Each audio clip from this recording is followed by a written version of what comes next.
పిల్లలని ఎప్పుడు కనాలి, ఎలా పెంచాలి అనే కొన్ని విషయాల గురించి తెలుసుకుందాం. పెళ్ళైన దంపతులు పిల్లల్ని కనాలనుకోవడం అనేది పెద్ద నిర్ణయంగా భావించి మనం కనే పిల్లలను మనకున్న దానితో పెంచి పోషించి వారిని ప్రేమగా చూసుకొని మంచి పిల్లలుగా తయారు చేయగలిగే పరిస్థితులు మనకు ఉన్నాయా లేదా అనేది ఆలోచించుకోండి. తొందరపడి వెంటనే పిల్లల్ని కనడం ప్రస్తుతం ఉన్న పరిస్థితులలో అంత మంచిది కాదు. దయచేసి ఇతరుల కోసం ఆలోచించి మాత్రం పిల్లలకు జన్మనిచ్చి తర్వాత వారిని బాధపెట్టి మీరు బాధపడకండి. మీరిద్దరూ అన్ని విధాలుగా బాగుండి అలాగే మీకున్న పరిస్థితులు కూడా బాగా ఉంటేనే నిర్ణయం తీసుకోండి. మనం పిల్లల్ని కన్నాక పెంచే ప్రాసెస్లో కొన్ని తప్పులు చేయకండి. అందులో మొదటిది, బిడ్డకు జన్మనిచ్చాక ఒక 3 నెలలు లేదా 6 నెలలు తల్లి చూసుకొని తర్వాత వారిని అమ్మమ్మ తాతయ్యలో నానమ్మ తాతయ్యలో పెంచుతున్నారు.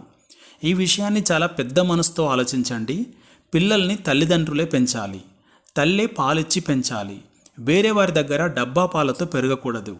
కానీ ఇక్కడ పనిచేసే తల్లులకు ఇది అగ్ని పరీక్ష లాంటిది. ఈ భగవంతుడు పిల్లల్ని కని పాలిచ్చి పెంచే గొప్ప వరం మీకే ఇచ్చాడు. సో మీరు పని మరియు డబ్బు కోసం మాత్రం పిల్లలను దూరం చేసుకోకండి. ఒకవేళ మీ దగ్గర డబ్బు లేనట్లయితే కొన్ని రోజులు ఆగాకే పిల్లల్ని కనండి. పిల్లల్ని కని వారిని కొంచెం పెద్దవారిని చేశాక మళ్ళీ మీ పనులను కొనసాగించుకోవచ్చు. నీ బిడ్డకు స్నానం పోయించి తయారు చేసి పాలిచ్చి నిద్రపుచ్చి మీరు వారికి ముద్దిచ్చినప్పుడు కలిగే ఆనందం, అనుభూతులు, జ్ఞాపకాలు తిరిగి రానివి. నేను చెప్పేది మీకు తప్పనిపిస్తే నన్ను క్షమించండి.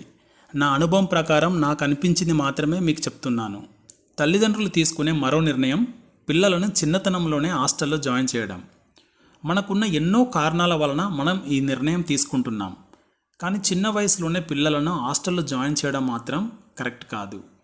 పిల్లల్ని హాస్టల్లో జాయిన్ చేయాలనుకుంటే కనీసం వారి 10వ తరగతి అయ్యాక లేదా 8వ తరగతి అయ్యాక మాత్రమే ఈ నిర్ణయం తీసుకోండి.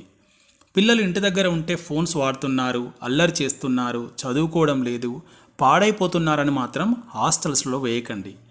ఎంతోమంది పిల్లలు హాస్టల్లో ఉంటూ మానసికమైన ఒత్తిడికి లోనై వారికి ఉన్న చిన్న వయసు వలన వేరువేరు రకాల మనస్తత్వాలున్న ఇతర పిల్లల వలన వారు ఎలా తయారవుతారో మనం ఊహించలేం. గ్రామాల్లో ఉండే పిల్లలకు మంచి చదువు లభించాలని తల్లిదండ్రులు వేరే అవకాశం లేక హాస్టల్స్లో జాయిన్ చేస్తారు. హాస్టల్స్లో ఉండే పిల్లలను తల్లిదండ్రులు వారి ప్రాబ్లమ్స్ను తెలుసుకుంటూ ఎలా ఉండాలో గైడెన్స్ ఇస్తూ ఉంచాలి. మీకు కాంటెంట్ నచ్చినట్లయితే వీడియోను లైక్ చేసి ఛానల్ని సబ్స్క్రైబ్ చేసుకోండి.